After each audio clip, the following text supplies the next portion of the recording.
음식으로 채우시고 날마다 천국 잔치를 베풀어 주시는 하나님의 은혜 진심으로 감사드립니다. 너로 인하여 기쁨을 이기지 못한다고 말씀하신 주님, 저희들의 삶을 통해 날마다 주님께 영광 드리는 그런 예배가 되게 하여 주시옵소서.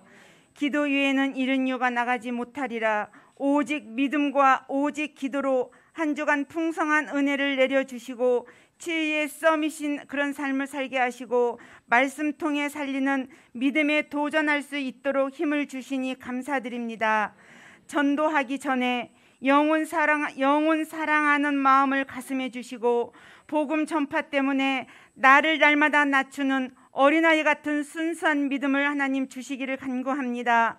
풀은 마르고 꽃은 시드나 나 여호와의 말씀은 영원하리라 말씀하신 주님, 그 말씀 가지고 복음 없이 죽어가는 현장을 살리는 치유 서밋 굿파인더의 삶을 살게 하여 주시옵소서. 아버지, 저희들 이제는 드림교회 장애인 연합 예배와 전문교회 기관 보고를 놓고 준비하며 기도하고 있습니다. 새 기관이 연합되게 하여 주시고 원리스 되게 하시고 방향과 흐름을 함께 갈 수 있도록 주님 인도하여 주시옵소서. 그날의 주인공은 오직 예수 그리스도가 되게 하여 주시옵소서. 하나님 아버지, 미리 드리기 일구자 운동을 가슴에 갖고 기도하며 서로 함께 동참할 수 있도록 주님 인도하여 주시옵소서. 하나님, 오늘 또 우리 귀한 목사님 단위에 세우셨습니다.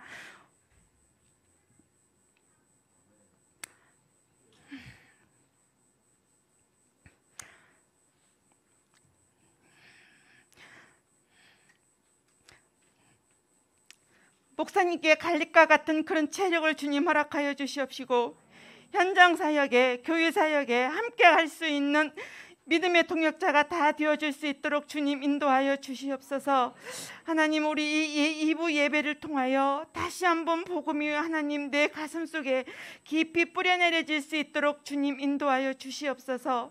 예배를 방해하고 말씀을 듣지 못하게 하고 말씀에 가라지를 뿌리는 모든 흑암 저주의 세력은 예수 그리스도의 이름 앞에 무릎 꿇게 하여 주시옵소서. 자기를 낮추는 자가 천국에서 가장 큰 자라고 말씀하신 우리 주 예수 그리스도의 이름으로 기도 올려옵나이다. 아멘. 오늘 은혜 받고 승리할 하나님의 말씀입니다. 마태복음 18장 1절로 4절 말씀입니다. 그때 제자들이 예수께 나와 이르되 천국에서는 누가 크니이까?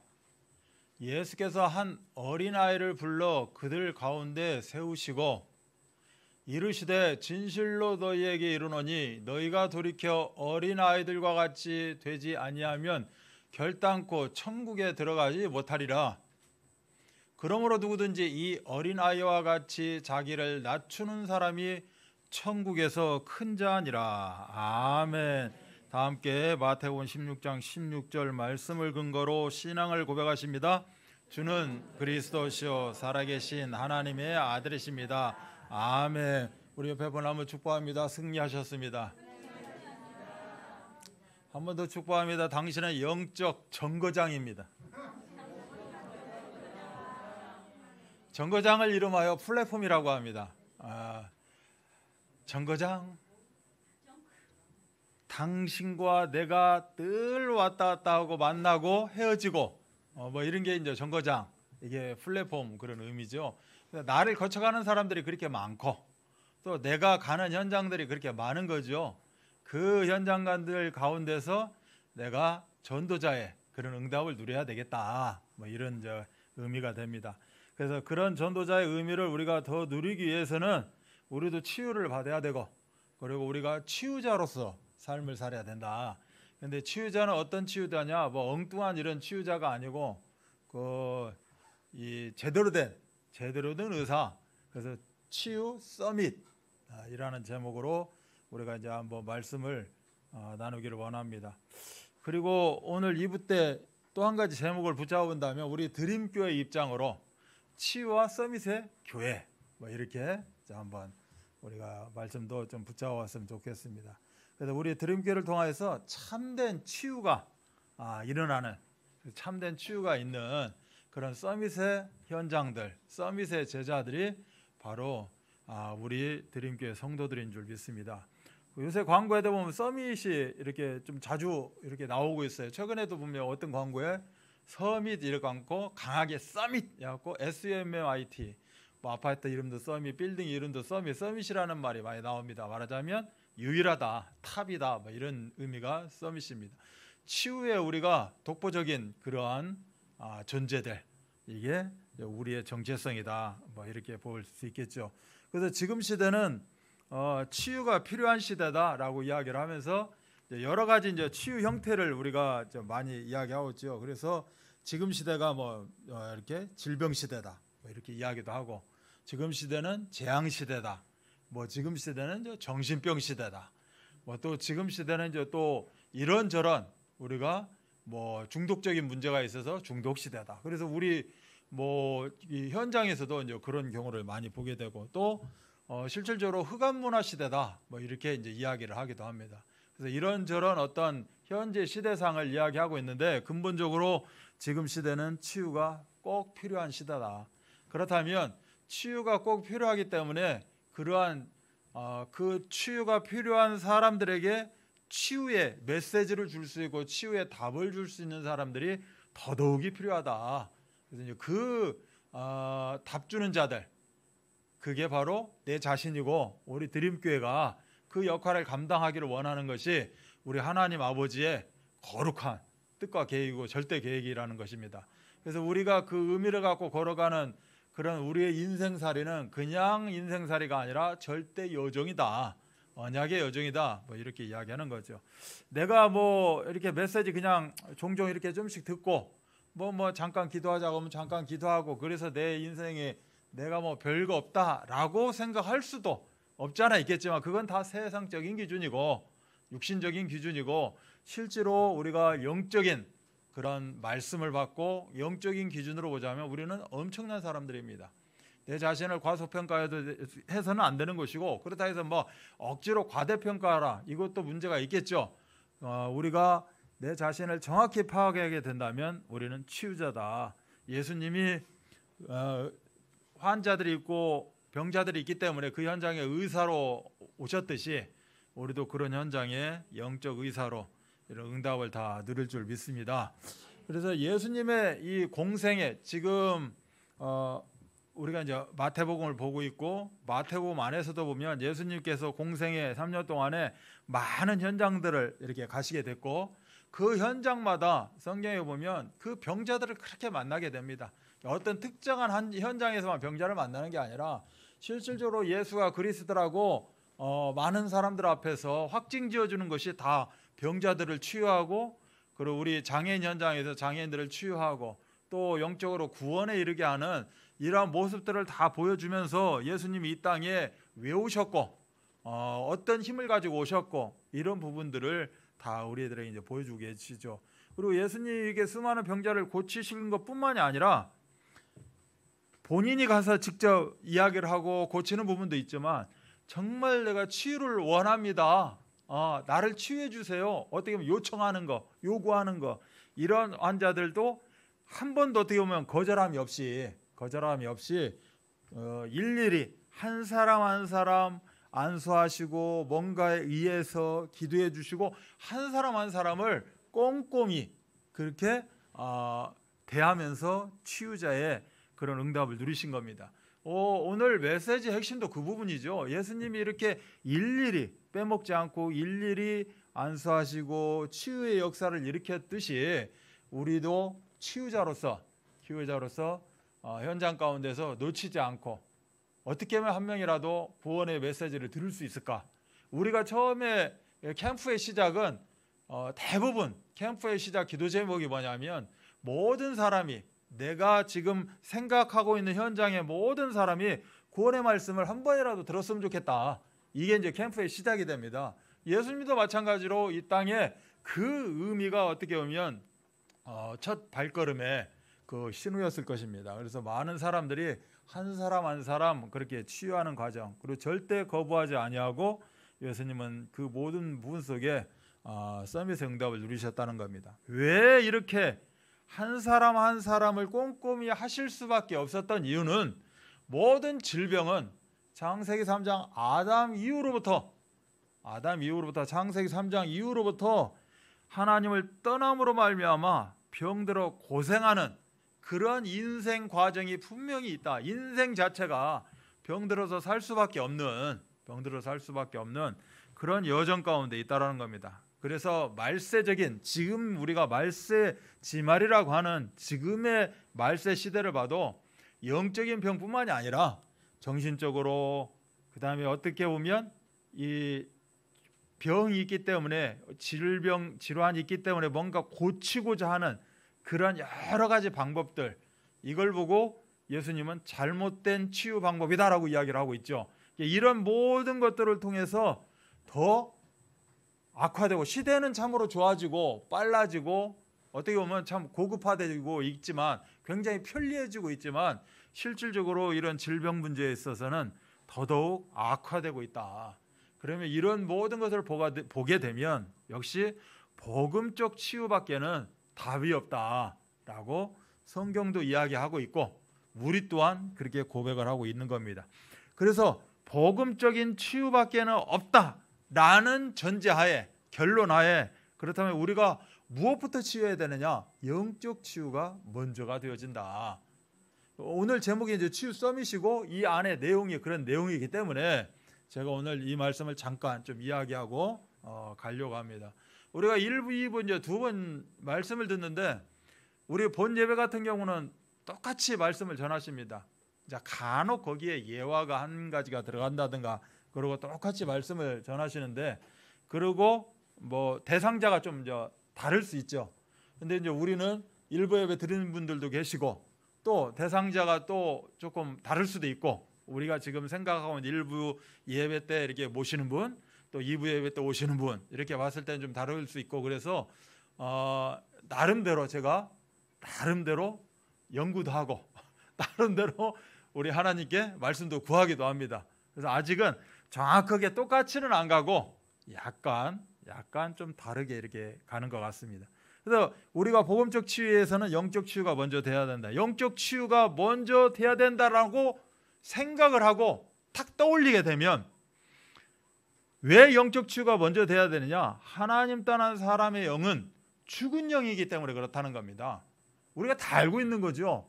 그러면서 우리에게 문제가 오면, 특히 뭐 육신적인 문제든지 생활의 삶의 문제가 오면 거기서 해결을 하려고 한다는 거죠. 그런데 모든 것은 하나님 떠난 우리 인간의 영이 어떤 영인가에 대해서 먼저 이야기하고 짚고 넘어가야 된다. 이게 시작점이 돼야 되고 이게 근본이 돼야 된다는 거죠. 자, 우리가 예배 말씀 받기 전에 뭐라고 근본에 대해서 시작점을 이야기했어요. 주는 그리스도시요 살아계신 하나님의 아들이십니다라고 고백을 했거든요. 이거는 우리가 선포지만 실질적으로 우리 입을 통해서 우리 하나님이, 예수님이 말씀해 주시는 거거든요. 오늘 말씀의 첫 시작이 뭐냐? 주는 그리스도시요 살아계신 하나님의 아들이십니다. 너의 이 고백, 이 근본 위에 내가 말씀을 너에게 선포함으로 그 위에 또 말씀을 통해 성취의 응답을 누리게 하겠다, 이런 의미가 되는 거죠. 그래서 하나님 떠난 사람의 영은 죽은 영이고, 이 죽은 영이라는 것은 다른 말로 하나님과 단절된 상태라는 겁니다. 우리는 하나님과 소통되어 있어야죠. 하늘 축복과 소통이 되어 있음에도 불구하고 단절이 되어 있다는 겁니다. 이게 단절이 되어 있으니 우리에게 아무리 좋은 시절, 좋은 여러 가지 여건이 온다고 해도 그거는 지속될 수 없는 것이고, 그걸 통해서 어떻게 보면 그게 나한테는 더 뜨거운 감자가 될 수가 있는 것이고, 그걸 통해서 더 나쁜 상황 가운데 빠질 수가 있다는 겁니다. 그래서 먼저 우리가 해야 될 것은 하나님과 단절된 것을 소통을 시켜야 된다. 그리고 하나님과 단절된 상태, 영이 죽은 영이라는 것은 다른 말로 이야기하면 축복 아래 있는 상태가 아니라 저주의 상태에 있다는 겁니다. 그러니 될 일도 안 된다는 거죠. 아무리 우리가 힘쓰고 애쓰고 모든 지혜 지식을 총동원한다 할지라도 이미 우리 상태가 저주의 상태에 놓여 있는데, 이미 하나님과 단절되어 있는데, 이미 여기 죽어있는 영인데 우리가 그 복을 받을 수도 없는 것이고, 또한 그 복을 받고자 하지만 하나님과 소통이 안 됨으로 말미암아 우리는 이렇게 영적으로 늘 질병 가운데 살아갈 수밖에 없다. 자, 그러면 하나님의 떠난 영, 단절되고 저주 상태에 놓여 있다는 것은 세상의 영, 즉 사단의 손아귀에, 사단의 손 아래, 마귀의 손에 어떻게 보면 장악되어 있다라고 볼 수 있는 거죠. 그래서 장악되어 있다라는 표현을 요한복음 8장 44절은 이야기해주고 있는 겁니다. 너희 아비 마귀, 그는 거짓된 존재라는 겁니다. 처음부터 거짓된 존재라는 거죠. 처음부터 거짓으로 시작해서 거짓으로 끝나는 존재가 너희 아비 마귀라는 겁니다.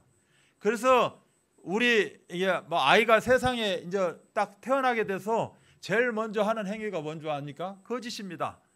거짓은 누가 알려주지 않아도 거짓을 이야기합니다.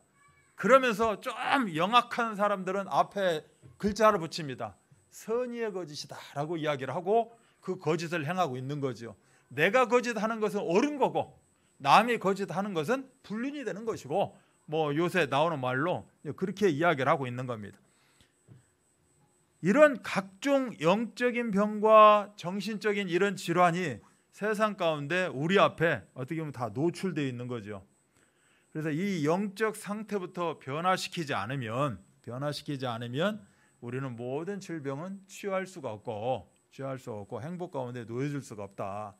그래서 영적 상태를 변화시켜야 된다는 그 말이 고린도전서 2장 12절에 나와 있습니다. 우리는 하나님의 영을 받고 살아야 된다는 거예요. 다른 영, 세상의 영은 될 수가 없다. 요한삼서 1장 2절도 내 영이 잘된 같이, 즉 하나님의 영을 받고 살아야 된다라고 말씀하고 있는 겁니다. 이 영이 변화가 되었다는 말은 하나님 자녀의 신분을 회복했다는 말입니다. 하나님 자녀의 신분을 회복했다는 것은, 내가 신분과 권세를 회복했다는 것은 복음을 이해했다는 뜻과 같은 것입니다.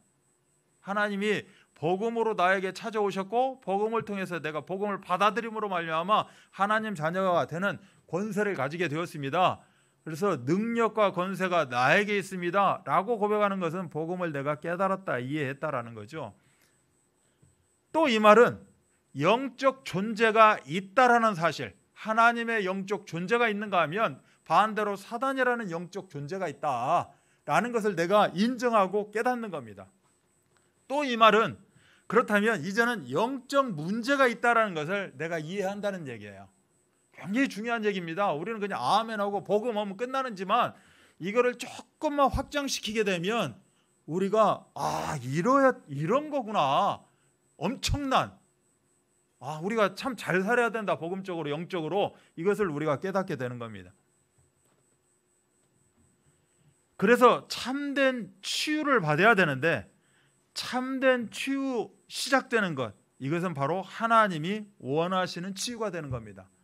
마태복음 8장에 보면 14절로 17절 중에 17장에 보면 예수 그리스도께서 우리의 모든 질병을 다 친히 담당하셨다라고 말씀하고 있죠.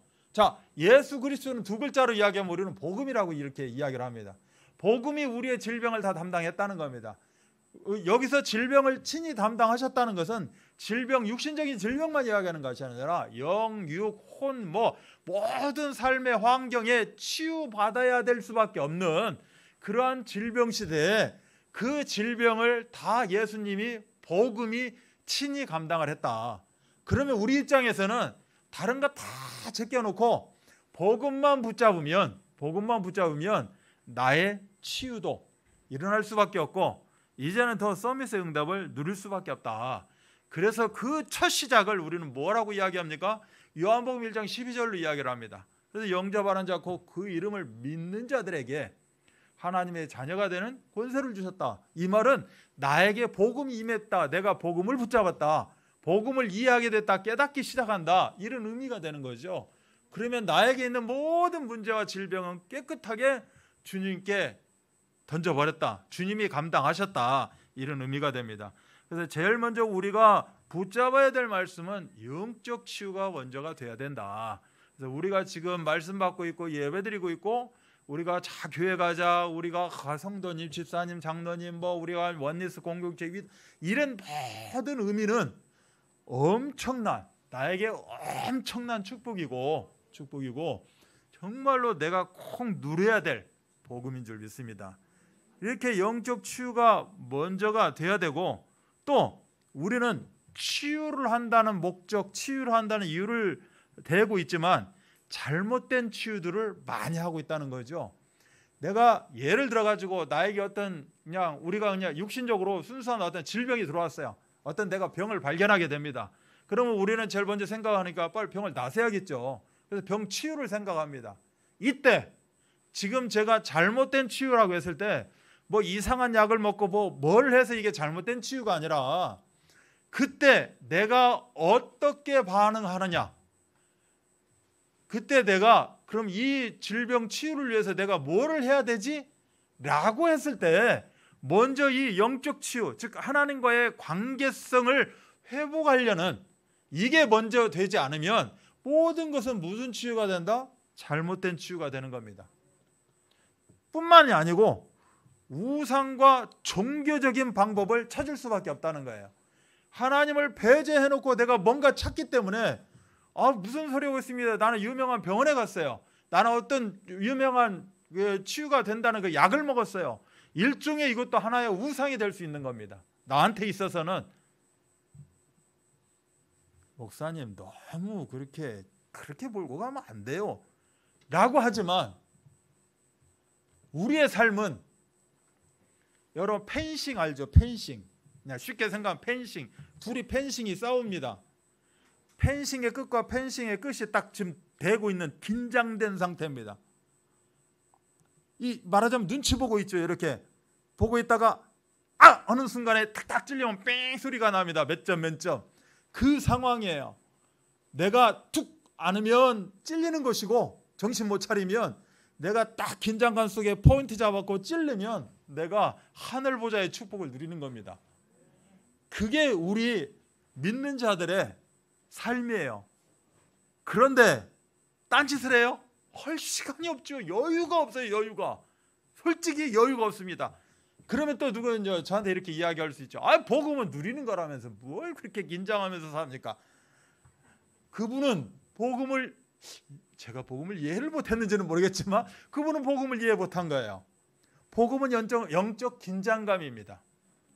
그냥 허리띠 풀고 못 풀고 이게 복음이 아니에요. 복음일수록 뭐예요? 갑옷을 입는 겁니다. 방패를 차는 거예요. 그렇게 하고 큰 창 옆에 차고 여러분들이 이순신 장군 돼가지고 삶을 살아갈 수 있겠습니까? 얼마나 복잡하겠어요. 전투에서만 쓰는 거지. 그런데 우리는 우리의 삶 24가 이런 의미로, 이런 완전 무장 가운데 살아가야 된다는 사실이죠. 이게 되지 않으면 다 잘못된 치유요. 어떻게 보면 각종 종교적인 방법을 가지고 치유를 해결하려고 달려드는 것밖에 안 된다. 자, 그렇게 되어지면 어떻게 됩니까? 더 큰 손해 가운데 우리는 놓일 수밖에 없다. 그래서 근본 상태를 치유하는 것이 아니라 근본 상태를 더 악화시키는 형국으로 빠지게 된다라고 성경은 이야기하고 있는 거죠. 그래서 마태복음 12장에도 보면 43절, 45절도 이런 내용을 이야기하고 있는 거죠. 열심히 청소하고 소재하고 다 하려고 하지만 실질적으로 그렇게 되지 않는 것이다. 그래서 제일 중요한 것은 영적인 치유가 먼저 일어나야 된다. 하나님과 관계성 회복이 먼저다라고 이야기하는 겁니다. 그래서 질병 치유의 첫 시작은 또 다시 반복일지 모르지만 복음을 아는 것이 먼저다라는 것을 절대적으로 명심해야 됩니다. 이 질병의 근본적인 원인, 또 하나님의 계획을 복음의 말씀을 통해 가지고 우리가 깨달아야 된다는 겁니다. 그래서 성경은 히브리 4장 12절에 말씀이 이렇게 크고 위대하고, 말씀이 어떻게 보면 명의 중에 명의요 명약 중에 명약이다라고 이야기하고 있는 것이, 말씀의 치유력, 말씀의 생명력을 이야기하는 것이 히브리 4장 12절 말씀입니다. 그래서 말씀을 제대로 붙잡아야 근본적인 치유, 하나님 계획을 깨달을 수 있다. 그렇다면 근본적인 치유와 하나님 계획과는 상관관계가 있다는 거죠. 그래서 하나님 계획을 깨닫는 것은 질병 가운데 해방받는 길이고, 내가 질병을 치유하기 위해서는 하나님의 계획을 붙잡아야 된다. 그래서 약이나 이런 여러 가지 의술 이런 걸 다 적용하기 이전에 적용을 해야 되는 건 맞죠. 하나님이 주신 거니까. 이 세상을 이렇게 행복하게 살으라고 그때그때 시간표마다 암도 치유하게 되고 여러 가지 질병도 치유하게 되는 이런 시간표를 자기들이 다 똑똑해서 어떤 약품을 만들고 의료 이런 기계 제품들을 만드는 것이 아니라 하나님은 그 시간표 속에서 하나하나 우리에게 깨닫게 만드는 건 사실인데, 그렇다 해서 이게 먼저가 아니라 하나님의 관계를 먼저 회복하는 것이, 이거는 하나님이 나한테 주신 거구나. 우리가 저번에 메시지 받을 때도 약봉지를 앞에 놓고 우리가 기도하듯이 이게 뭐 율법이요 종교적인 문제가 아니라 정말 나는 하나님과의 관계를 다시금 이번 나의 질병을 통해서 더 깨닫기를 원합니다. 하나님 이 약속에 하나님의 능력을 더하셔서 깨끗한 치유 역사가 있게 하여 주옵소서 라고 우리는 기도해야 될 줄 믿습니다. 그래서 야고보서 5장 13절로 18절도 마찬가지요. 야고보서 5장 13절 18절의 핵심은 뭐냐? 기도해야 된다는 겁니다. 우리가 어려움이 오고 문제가 오고 질병이 오고 또 어려움과 문제와 질병이 지금 나한테 딱 닥치지 않았어. 지금 시대 자체가 어려움이요 문제요 질병 시대이기 때문에 모든 자들은, 세상을 비롯한 모든 자들은 치유를 받아야 되기 때문에 나도 완전할 수는 없다. 그래서 지금 나에게 그런 문제는 없지만 그 문제가 있는 것 이상으로 하나님과의 관계를 늘 회복하면서 살아야 된다. 아멘. 이게 지금 어떻게 보면 오늘 말씀하고 있는 치유 서밋에 다 그런 의미요 내용들일 겁니다. 그래서 야고보서 그 말도 기도를 하되 어떻게 해라? 강단과 하나 되어서 기도해라. 말씀과 하나 되어서 기도해라. 이게 이 말씀의 이제 핵심이 되어진다라고 볼 수 있겠죠. 자, 영적인 치유도 필요하겠지만 정신적인, 육신적인 치유도 우리에게 참으로 놀랍게 필요하고 해야 됩니다. 그런데 내가 정신적인 문제가 있고 내가 여러 가지 어려움이 있고 뭔가에 잡혀 있고 막 뭐 육신적인 문제가 있고, 저도 육신적인 문제가 있기 때문에 육신적인 문제를 해결하기 위해서 사실 그 없는 형편 가운데서 하려고 했던 여러 부분들이 있었거든요. 사실 그 중에 하나도 뭐 기도한 하기도 했겠지만 여러 가지 방법들이 있었지만, 그렇다 해서 그 방법을 통해서 어떻게 해결이 되어졌느냐? 결코 그렇지 않다는 겁니다. 먼저 하나님과의 관계성이 먼저 회복이 되어졌다면, 어떻게 보면 저에게 우리 집안에 하나님의 지혜가 더 충만했다면 저는 지금보다는 좀 더 나은 형편 가운데 살 수 있었을지 모릅니다. 저 같은 경우에 다른 어떤 보다 그냥 다리적인 이렇게 소아마비잖아요. 소아 어린아이의 그 다리가 몸이 한 부분이 마비가 됐다는 겁니다. 그럼 마비를 어떻게 하면 돼요? 풀으면 된다는 거예요. 신경이 모여가 잡혀 있으면 풀으면 된다는 겁니다. 그것을 잡힌 것을 풀고 회복시키기 위해서는 여러 가지 방법을 썼지만, 그리고 목발을 짚으니까 벽을 짚고 일어나고 목발을 짚으니까 이건 목발 짚고 돌아다니면 뭔가 되겠구나 라는 어떤 지혜 내지는 여기에 이제 발동이 됐겠죠. 실은 그런 걸 주면 안 됩니다. 그래서 저와 같은 이렇게 친구들을 보면 어떤 친구들은 분명히 저보다 더 마비됐고 똑같이 뭐 이렇게 되어 있지만 그래도 목발을 놓고 자전거도 타기도 하고 뭐 예를 들어 한 발로 이렇게 한 발 이렇게 짚고 다니기도 하고 나름대로 회복이 된 친구들이 많이 있어요. 그 친구들 보면 아주 강훈했습니다. 강한 훈련 가운데 스스로 그 뭔가 잡고 일어나서 그 막 쩔룩거리더라도 뭔가 걸어보고 이런 어떤 어렸을 때 이런 과정들, 그 소아 마비된 걸 풀기 위한 어떤 과정 여정이 있음으로 말미암아 지금에 와서는 그래도 열심히 이렇게 심지어 뛰기도 하고 어느 정도 모양은 별로 안 좋지만 뛰기도 하고 이런 친구들도 있는 걸 보게 되거든요. 그런데 뭐 이것도 다 하나님 뜻이겠지만 저는 이 모양으로 현재 아멘하고 감사하고 삽니다. 자, 이처럼 우리가 뭔가를 치유를 하려고 하고 뭔가 이렇게 세상 것을 가지고 이게 집중을 하려고 하지만 실질적으로 그때 당시는 조금 좋은 시간표 순간이 있었을지 모르겠죠. 그러나 이거는 일시적인 효과가 나타난 것이지 실질적인 병이 치유되고 완쾌되어지는 과정이 아니라 더 악화일로를 걸어가는 그리고 또 그걸 통해서 다른 문제를 유발시키는 이런 모습이 주어진다는 거죠. 그래도 이렇게 앉아서 어떻게 하는 것보다 목발이라도 짚고 걸어 다니면 얼마나 감사합니까? 감사하지요. 목발이라도 짚으면. 목발 짚으면 감사한데 얼마 지나면 감사가 안 나와요. 왜? 또 다른 곳에 이제 악재가 겹치기 시작합니다. 회전근개 파열, 신경이 안 돼, 손이 안 돼, 몸이 삐뚤어져 하나 짚으면 막 열심히 어떻게 걸어보려고 막 이런저런 모양을 가지고 열심히 걷지만 좋아지고 있다, 행복하지만 반면에 다른 쪽 반대쪽에서는 그만큼 또 악화일로를 걸어가는 그런 시간표가 온다는 거예요. 왜? 하나님은 인간 자체를 그렇게 만들어 놓은 겁니다. 하나님은 인간을 하나님과 함께 하면서 어떻게 수평으로 살 수 있도록 두 개씩 만들어 놨어요. 보면 두 개가 정확하게 수평을 이루면서 살 수 있도록 창조해 놓으신 거예요. 하나만 만들어 놨으면 얼마나 좋겠어요? 근데 짝이 안 맞아. 수평이 안 맞으면 사람에게 문제가 오기 시작합니다. 이게 다른 어떤 것을 내가 막 세상적인 방법으로 치유해서 해결하고 나으려고 하지만 그 반대 수평을 이루고 있는 쪽은 망가질 수밖에 없다. 이게 동시에 함께 회복되어지고 치유되어지는 그런 응답을 누려야 된다. 그것이 바로 오늘 제목입니다. 치유 서밋이에요. 그냥 치유만 써놔도 안 됩니다. 그래서 참 기가 막힌 제목을 붙여놓은 거죠.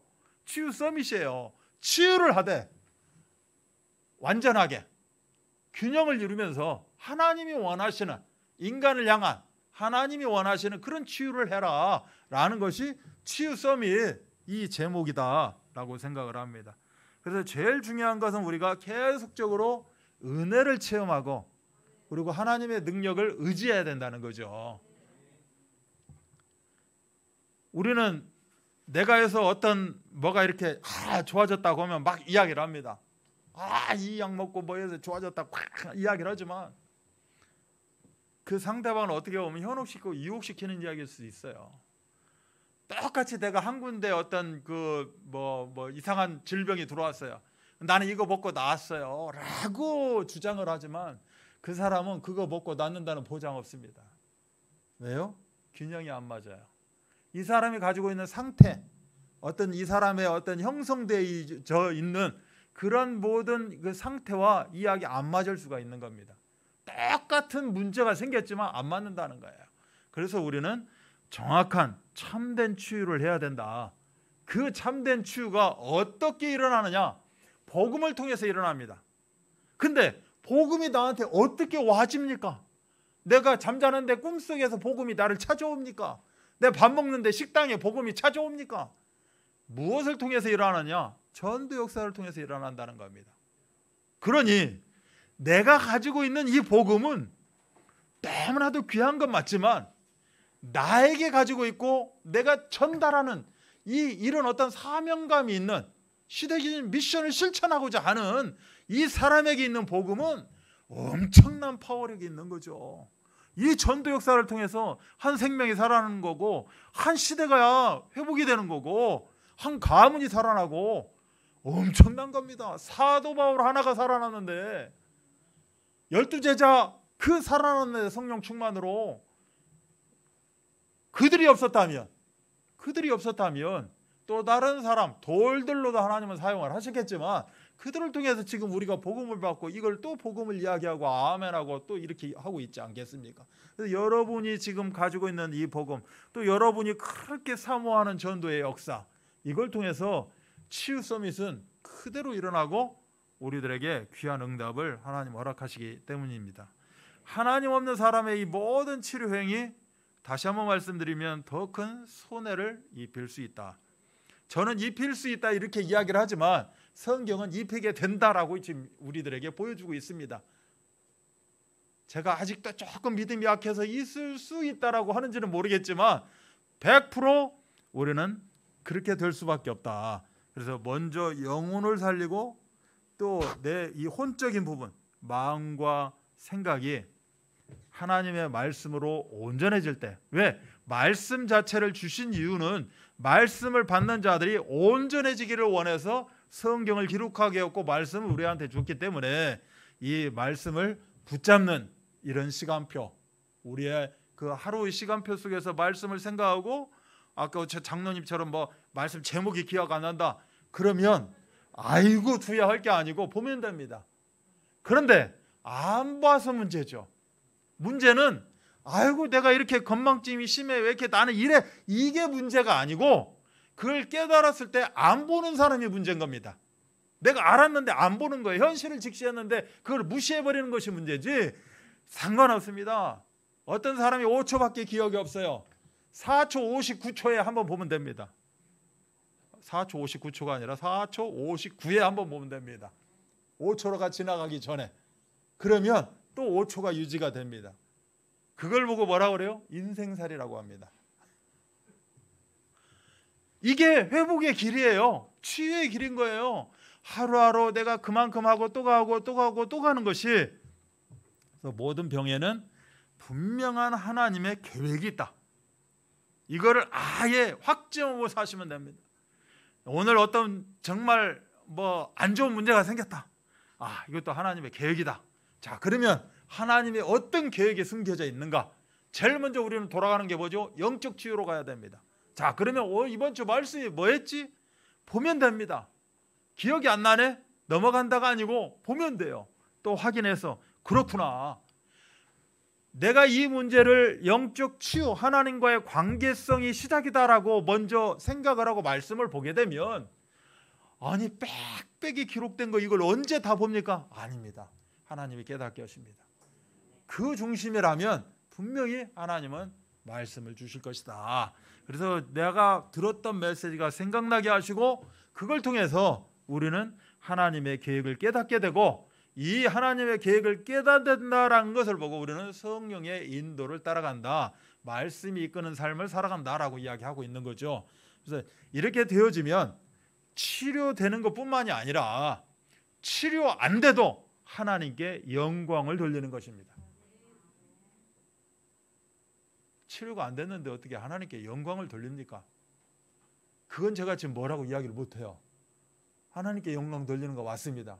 어떻게 하면 알 수 있어요? 저한테 지금 이 말씀을 듣고 있는 그 사람들이 그 순간에 당해보면 압니다.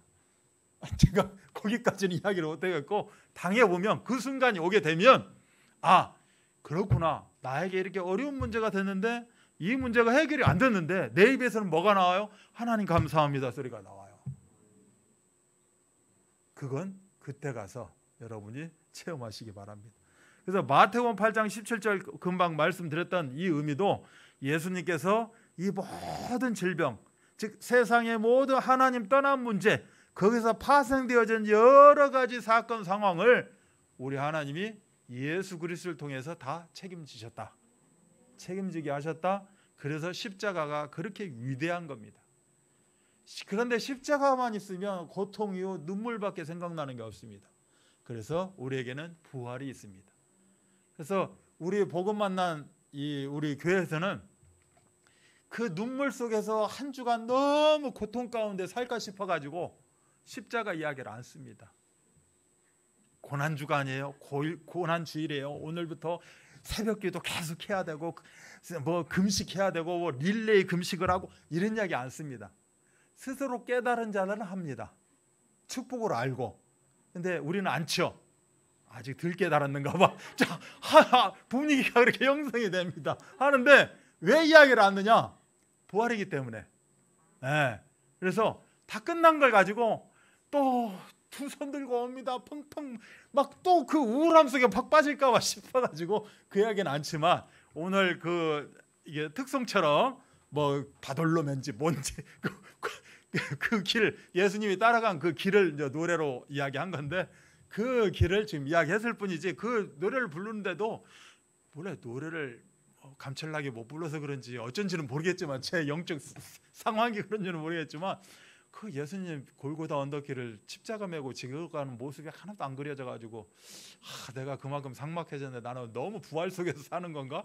라고 잠깐 착각은 했지만 우리는 분명히 십자가, 위대한 십자가입니다. 십자가를 통해서 다 해방받았고 이제는 우리가 서밋의 인생을 살으라고 부활이 있는 겁니다. 그래서 서밋과 치유가 되는 겁니다. 치유와 서밋이 되는 겁니다. 이 응답을 누리시기 바랍니다. 자, 그러면 우리가 영적인 그 흐름으로 팍 치고 들어가기 위해서는 우리가 뭐를 붙잡아야 되느냐? 확인을 해야 됩니다. 모든 메시지가 있겠지만 먼저 내 이 질병 치유 앞에서 내가 먼저 영적인 것을 우선적으로 하겠습니다 라고 하면 구원과 확신입니다. 구원과 확신을 내가 다시 한번 되새기고 다시 한번 깨달아야 될 줄 믿습니다. 그래서 요한일서 5장 11절 14절은 한마디로 이야기하면 그리스도를 이야기합니다. 내가 그리스도를 아는 자가 맞느냐 아니라는 것을 내가 확인하면 됩니다. 나한테 문제가 들어왔을 때 먼저 어떻게 해결해야 되는데 방법이 생각이 안 나요. 그럴 때 우리는 첫 번째, 내가 그리스도를 아는 자인가? 내가 그리스도를 그래도 고백하는 자이고 믿는 자인가? 그리스도를 아는 자를 보고 우리는 구원받은 자라고 이야기합니다. 구원받은 자라는 것은 복음이 나를 지배한다는 겁니다. 복음이 뭡니까? 예수님이 나의 모든 문제와 질병을 담당하셨다는 게 복음입니다. 그럼 복음이 들어와서 나는 그리스도를 알고 구원받은 자라는 겁니다. 그러면 다 해결된 거죠. 걱정할 것이 없습니다. 요한복음 14장 14절은 이렇게 그리스도를 아는 자, 구원받은 자가 나의 모든 문제를 친히 담당하신 그 예수 그리스도 이름으로 기도하는 겁니다. 저도 이 시간에 예수님이 나의 모든 질병을 다 짊어주신 줄 믿습니다. 내가 이 눈물 현장에서 주님께 감사 고백하기 원합니다 라고 하는 것, 이게 바로 기도 응답의 확신입니다. 이 어려움, 환난, 문제, 질병 나한테 왔습니다. 구원받은 자 앞에. 우리 하나님은 시험 당할 수 있으니까 문제 해결할 수 있는 것만큼만 주신다라고 이야기합니다. 그러면 우리는 영원히 승리자의 인생인 겁니다. 그래서 승리의 확신입니다. 마가복음 10장 45절은 우리의 모든 재앙을 그리스도께서 십자가에서 끝냈다는 겁니다. 그래서 나에게 문제가 있어요. 주님 앞에 십자가 앞에 내려놓으면 됩니다. 그게 사죄의 확신입니다. 하나님, 내가 죄 졌어요. 용서해 주세요. 이게 사죄의 확신이 아니고 내가 문제를 깨달은 거, 주님 십자가 앞에 내려놓기 원합니다. 하나님, 예수 그리스도께 다 담당하신 문제, 내가 이걸 가지고 지금 어떻게 막 애원하고 하는 차원이 아니라 아예 나의 모든 것을 하나님 앞에 맡기기를 원합니다. 용서해 주옵소서. 마태복음 28장 20절 나와 항상 영원히 함께 하신다라고 이야기하고 있습니다. 언제까지요? 끝까지요. 완벽하게 나를 딱 목덜미 잡고 절대 놓지 아니하시고 견인해 가십니다. 이게 인도의 확신입니다. 내가 영적으로 딱 먼저 치유를 위해 들어간다. 구원과 확신에 대해서 우리가 다시 한번 붙잡는 시간 되시기 바랍니다.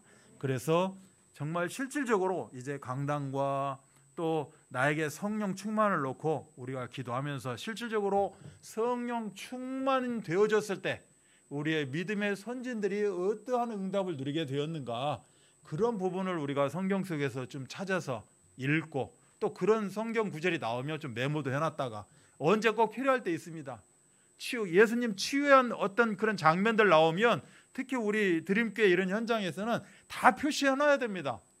아, 여기에서는 이런 부분을 갖고 좀 치유하시는구나. 그럼 내가 표시해놨다가 당당히 가는 거죠. 가서 이런 사람 만나고 저런 사람 만났을 때 딱 펴서 그 말씀을 선포해버리는 겁니다. 그러면 그렇게 다 되어주는 줄 믿습니다. 그래서 오늘 말씀의 핵심 마무리를 한번 줘본다면 분명히 우리는 치유 서밋, 이 응답을 누리는 사람들입니다. 그래서 하나님이 가장 원하시는 게 뭐냐? 우리가 치유 서밋자로 살아가는 겁니다. 치유서밋의 삶을 살아가는 것이 하나님의 뜻과 계획이다. 그러면 그렇게 살기 위해서는 나를 내려놔야 된다는 거죠. 나를 비워야 된다. 근데 우리가 어떻게 나를 비운다고 비워집니까? 그렇기 때문에 복음으로 충만해지면 나를 비우는 거고 나를 낮추는 것이 된다.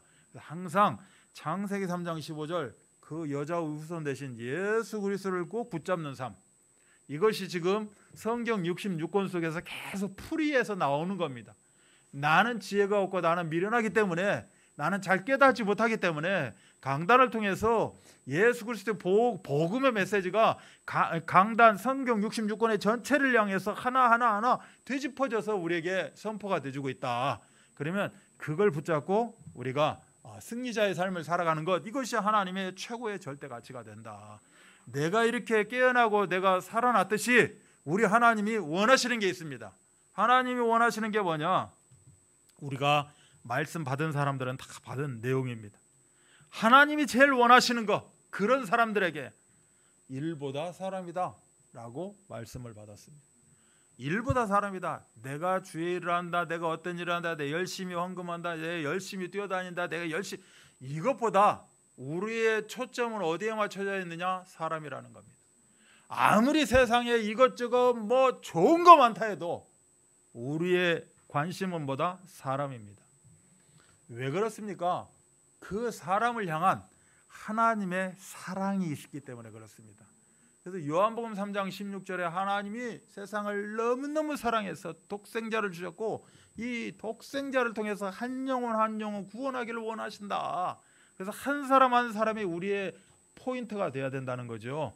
그래서 우리 하나님은 그 사랑의 하나님, 아가페 하나님이신데, 아가페 하나님이 세상을 너무 사랑한 것이 아니라 세상 속에 최고의 응답받고 정복하고 살아가야 될 자들, 하나님의 형상으로 창조된 자들, 그 사람을 사랑하신다.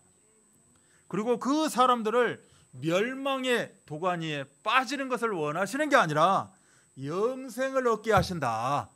이것 때문에 세상의 모든 것들이 존재한다. 아멘. 이 응답을 우리가 누려야 됩니다. 그리고 또 우리 하나님은 사람보다 무엇이다? 하나님이라는 겁니다. 사람이 중요하지만 이 사람을 살리기 위해서는 무엇이 중요하다? 유일하신 복음, 하나님이 중요하다라고 이야기하는 거죠. 그래서 요한복음 1장 11절도 하나님께서 우리에게 무엇으로 찾아오셨다? 빛으로 찾아오신 겁니다.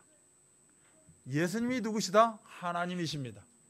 그래서 이 유일한 복음, 하나님, 나와 함께 하시는 하나님이 있기 때문에 그 하나님이 사람에 대한 그 초점, 관심이 있기 때문에 우리도 일보다 사람이요 사람보다 하나님이 먼저다. 그래서 요한복음 1장 12절도 이 빛을, 나에게 찾아온 빛을 막지 않고 반사하지 않고 받아들이는 자, 이 자에게는 하나님의 자녀가 되는 권세를 주셨고, 또 이렇게 잘 깨닫게 하기 위해서 우리 하나님은 육신의 몸을 입고 이 땅에 찾아오셨다는 겁니다. 그게 요한복음 1장 14절을 이야기합니다. 그리고 영혼 사랑, 우리 하나님은 영혼 사랑이 우선이다라고 이야기합니다.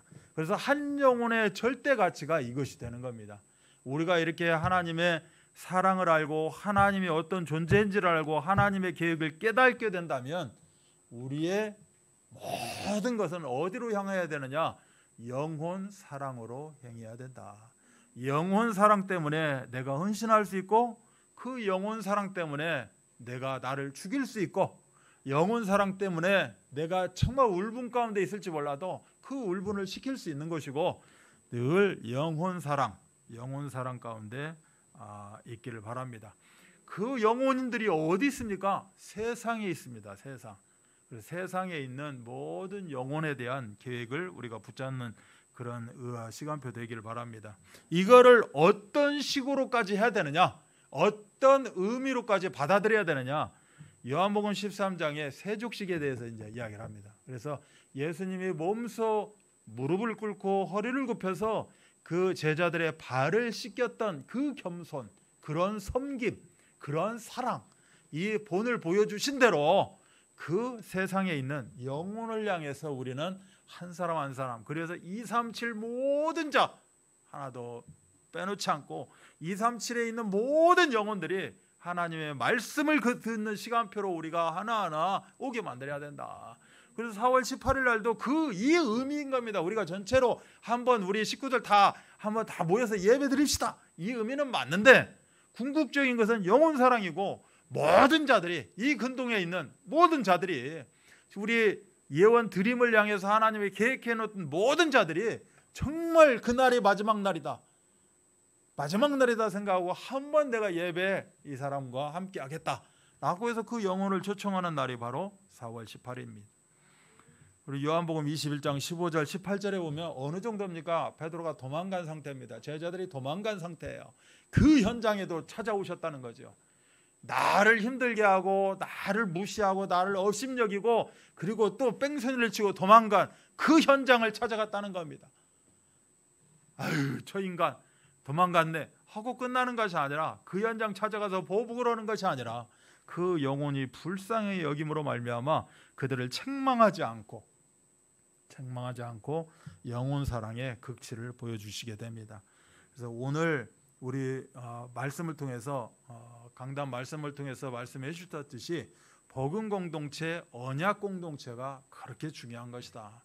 나 혼자서는 이걸 해결할 수 없는 것이고, 하나님이 내가 예를 들어서 이쪽이 조금 더 괜찮아요, 나는 이쪽이 좀 더 괜찮아요, 이런 사람들을 다 모아서 하나의 세팅, 한 팀을 만들어 가지고 이 드림교를 향해서, 이 드림교의 이 아가페적인 사랑을 가지고 237을 살려내는데 우리의 모든 우선순위가 있기를 원하시는 것이 오늘 말씀의 이런 핵심이지 않는가.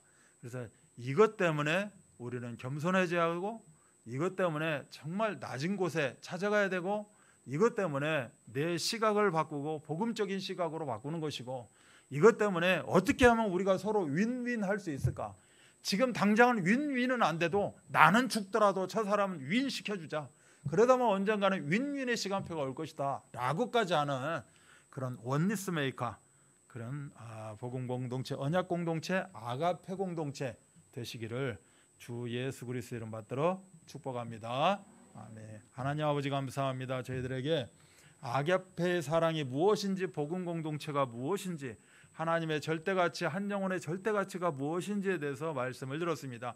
이 모든 것을 해결할 수 있는 그 정점이 바로 우리 자신, 치유 서밋의 삶을 살아가는, 우리가 치유 서밋의 플랫폼인 것입니다.